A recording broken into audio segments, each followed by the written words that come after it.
Европаның қақ төріндегі Мажарстандағы сайлау жексенбі күні өтті. Халықтың 77-80%-ға жуығы қатысқан. Бұл соңғы 15 жылдағы ең үлкен рекордтық көрсеткіш деп жазады сарапшылар. Және сайлаудың нәтижесі осы жексенбі күні кешке ақ мәлім болды. Бірақ бүгін біз нақты сайлаудың нәтижесін күтіп, осы шығарылымды жасап отырмын. Армысыздар ағайын, сәлем достар. Есімім Аида Қыдырбай. Әлемдегі саяси жаңалықтарды және Украина Ресей арасындағы соғысқа қатысты соңғы мәліметтермен бөлісемін. Арнамнан алыстамаңыздар, комментарий жазыңыздар. Мұның бәрі қазақ тілді, ана тілді ақпараттың алға жылжуына көп септігін тигізеді. Және осы шығарылымды мен де Европаның төрінде отырып жазып отырған жайым бар. Сондықтан осы жердегі жағдайда әрине іштей білетінім маңызды. Өйткені Венгриядағы, Мажарстандағы сайлауды осы Европаның барлық елдерде, әсіресе Брюссель, Бельгияда өте мұқият қадағалап отырғаны рас. Өйткені білесіздер, Венгрия, Мажарстанның соңғы осы 20 жыл бойы билеп келген Орбан деген саясаткер оңбай жеңілді осы жолы. Және қолында үлкен билігі бола тұра кейбір көптеген осы қауіп болды. Бәлкім ол осы сайлауды өзіне қаратап жасатып алуы мүмкін. Өйткені оның қолында билік аппараттары тұр, құрығы ұзын деген сияқты сондай неше түрлі әңгіме болған. Бірақ дей тұрғанмен енді Венгрия Европаның қақ ортасында тұрған мемлекет, демократияның аты демократия.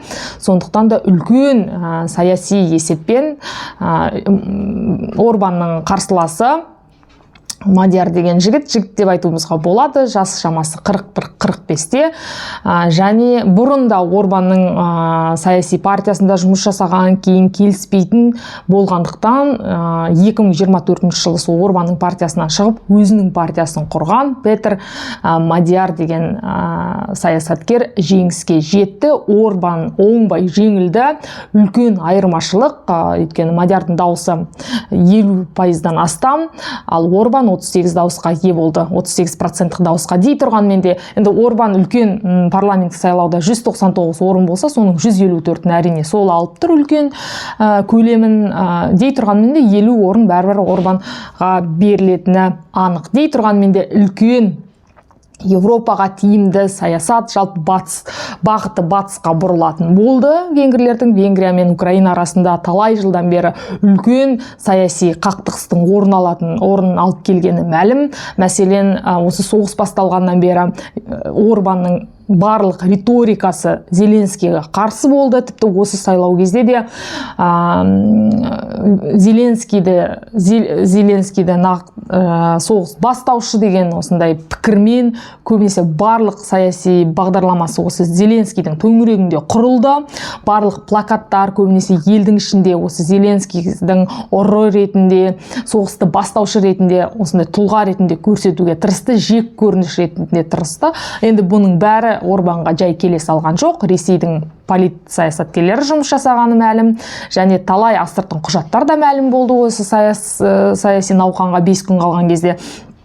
Сол кезде шынымен де Мәскеудің риторикасын, Мәскеудің пропагандасын білесіздер. Ол басқа елдің жау көру, бізде батыс алып жатыр, біздің мұнайымыз, біздің газымызсыз Европа тоңып қалып жатыр, барлық әлем бізге қарсы, біз мықты ұлы елміз, бізді бәрі көре алмайды, бізге движуха керек, біз өзімізді тек қана осындай күшпен деген сияқты риторикасы Мәскеудің осы жолы Европаның қақ төріне жүрмеді. Сондықтан да бұл қуаныш. Украина Ресей арасындағы соғысты бақылап отырған адамдар да дәл осы саясатқа өте үлкен мән берген. Европадағы тіпті венгрлердің өздері де соңғы сәтте Ресейдің мұнайын тікелей алып отырған, тікелей оғанда Украина арқылы ол мұнайды жеткізетін достық деп аталатын құбыр, мұнай құбыры, сол құбырдың жұмысын Украина бір жылдан бері тоқтатып отыр. Осыған байланысты венгрлердің Украинаға қарсы жек көрініші енді Украина елін емес, дәл қазір саясаткерлерді айтып отырмыз. Орбанның Зеленскийге қарсы өте үлкен реніші бар деуге болады. Өйткені бұл газдан, бұл мұнайдан тікелей Орбан пайда көріп отырған адам, оның қарсыласы да әшкере қылған. Өйткені венгрлердің Мажарстанның өзінде бензин саны, бөлшек сауда бензин саны, дизель бағасы деп айтсақ, дизель бағасы көрші Чехиямен салыстырғанда 10-18%-ға үлкен, яғни өзінің елі барынша Европадағы кедей деп айтпаймыз, бірақ экономикасы әлсіз ел. 20 жылдан бері осы Орбан билікке жабысып отырған диктаторлардың бірі деп айыптауға болады. Ол менің сөзім емес. Мысалы, Дональд Туск, Польшаның премьер-министрі, ылғи үнемі осылай екеуі қақтығысады. Желіде де екеуінің бір-біріне айтқан сындары бар. Сен әлемге не істей аласың? Мен, мысалы, өзімнің халқыма барынша Ресеймен жақындасу арқылы арзан газ беріп отырмын, экономиканы мықтап отырмын деген Орбанның өзі бәрібір де бұл жолы бұл риторикасы өтпей қалды. Әрине, бұл былықтың бәрін Орбанның қарсыласы ашық көрсеткенмен тек қана жаңа Bloomberg сияқты ірі ақпарат агенттіктері жариялады, бірақ Брюссель, Бельгия ешқандай да жауап қайтармай тыныш отырды. Өйткені басқа бір елдің саяси науқанына әрине араласқан жоқ. Бұл саған Ресей емес. Ресей барынша Молдова болсын, Украина болсын, венгрлерге дейін мүмкіндігінше тырнағын басып салып, сол елде былықты орналастыруға тырысады, бірақ осы жолы Ресейдің айтқаны болмады. Сондықтан енді Украинаға Европалық одақ бөлейін деп отырған 90 миллиард евросын бөлуі мүмкін. Және осы Мажарстанның территориясы арқылы Украинаға өтіп бара жатқан украиналық үлкен Ашетбанк деген банк бар. Пенсия, әлеуметтік төлемдерді төлейтін сол ақшаны алып бара жатқан кезде конфискацияланған, және оның ішінде 40 миллиард долларға дейін ақшаны венгрлер, мажарстандар тапа-талпы түсте ай мен күннің барында деп айтсақ болады, соны алып алған еді. Ешқандай да жауап бермей, және бұл ақшаның бәрін нағыз коррупция, аштық, міне бұл жемқорлықтың ақшасы, көрдіңдер ма, Украинаға соғысты жасап отырған осы ақша деп көпе-көрінеу осындай Украинаға қарсы сөз айтқан, сол ақшаны даумен қылған, бергемеген. Енді бұның бәрі қазір реттеледі деген үміт бар. Өйткені үлкен саяси айырмашылықпен жеңіп отырған Петер Мадияр өзінің европашыл көзқарасымен танылған, және ол өзінің саяси бағдарламасында ешқандай да Зеленский, ешқандай да Украинаны алған жоқ. Ол немен ұтты? Ол өзінің Венгриядағы ішкі проблемасын, экономикалық проблемаларды барынша айтуға тырысты. Одан кейін осы Орбан Ресеймен өте қатты дос, және қандай да бір Европадағы саяси шешімдер, отырыстар, саммиттер бірден хабарласып, сыртқы істер министрлігіне есеп беріп, соғыс уақытында 16 рет Мәскеуге ұшып, соңғы уақытында 4 наурыз осындай өте қатты қарым-қатынаста болған. Және бұны Мадияр да айтты, яғни экономиканы қанша көтеріліп жатыр дегенмен де елдің ішкі былығын көрсетуге тырысты, сыртқы саясатқа арқа сүйеген жоқ, нақты іштегі. Сондықтан да үлкен жеңісті халық болып тойлаған куәгер болдық. Көптеген адамдар, 100 мыңға жуық адам оның сайлауының алдында да шығып осы Орбанға қарсы қарсылық көрсеткен. Ал енді сайлау нәтижесі белгілі бола бастағанда, алғашқы нәтижелері экзит пол арқылы белгілі бола бастағанда, халық үлкен тойлауға көшті. Енді шынымен де барлығын Украинамен байланыстырудың қажеті жоқ. Өйткені Орбанның билігі кезінде, бұны айттым, 20 жылдан бері астам билікке жабысып отырған адамның бірі. Сол уақыттың ішінде Европаға жақындататын көптеген құжаттар қабылданған жоқ. Сол үшін жаңағы Европарламенттің, Еврокомиссияның бірқатар санкцияларына ұшыраған, 1 миллиард евро көлемінде жаңағы Европаның елдеріне берілетін көмектен де қағылған. Енді Мадиярдың саясаты бойынша бұл көмектің бәрі ашылып, бағдарламалар қабылданып, программалар қабылданып, мысалы прокуратура туралы заңға, мысалы Орбан талай жылдан бері қарсылық танытып, жалпы Европаның құндылығы бір ғой. Европарламент белгілі бір заңды шығарған кезде барлық оған Евроодаққа қабылданған 27 елдің бәрі сол заңды өздеріне қарай реттеп, соған ұқсас ратификациялап, соған ұқсас заң шығарады өздерінің ішінде.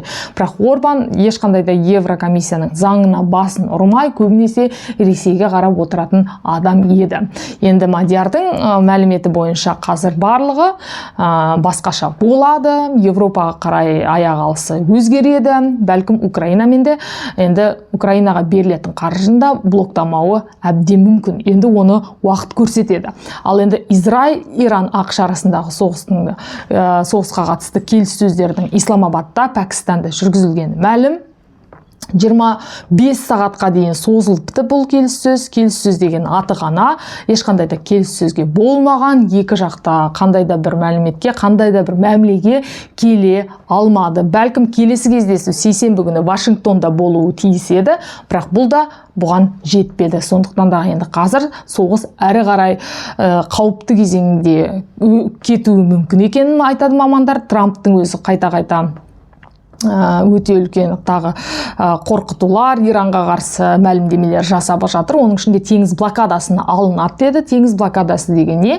Ол Иран енді бұдан былай мұнайын сата алмайды, не болмаса Иранға ештеңе келе алмайды, теңіз порттары арқылы алып отырады ғой, енді теңіз жағынан. Осының бәрін блоктаймыз деп қорқытып отыр Трамп. Енді тек қана жауып тастамайды, оны төбеден атқылауы мүмкін. Бұл әрине әлемдегі мұнай бағасының өсуіне, қайтадан кризиске әкелуі мүмкін. Жалпы осы Пәкістандағы кездесуге өте қатты күш салған әрине ар жағында тұрған Қытай еді. Қытайға қазір соғыс керек емес. Қытай Иранның мұнайына өте тәуелді елдің бірі. Соғысқа дейін осы мұнайдың баррелін өте арзан 39-40 долларға баррелін алып отырған екен. Енді бұдан кейін әрине қазір теңіз блокадасына түсетін болса, Иран ешқандай да мұнайын сыртқа шығара алмайды, не кіргізе алмайды сауданы.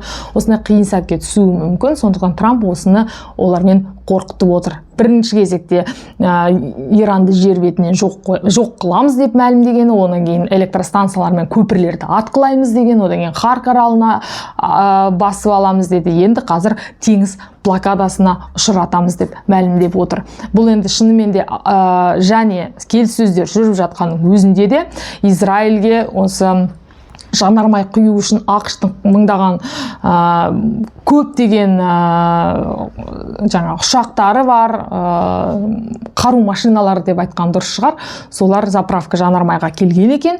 Ал енді үшінші авианосецесі осы Ормұз бұғазына кіргені туралы ақпарат бар. Яғни миналардан тазалайды, не болмаса жаңағы теңіз блокадасына Иранды толығымен ұшыратуы мүмкін. Мұның бәрін әлі бақылап отырамыз. Қандай да бір қазір қарулық жағдай басталған жоқ. Бірақ әрине соғыстың әрі қарай өрбейтін болса, ол бірінші кезеңнен де осы 40 күндегі емес, одан кейін қиын кезеңі келуі мүмкін. Әрине бұның бәрі мұнайдың саудасына, мұнайдың бағасына әсер етпей қоймайды. Олай болса арнама жазылыңыздар, комментарий қалдырыңыздар. Мен келесі кездескенше деймін, жаңалықты осы менің арнамнан көріп отыруға тырысыңыздар.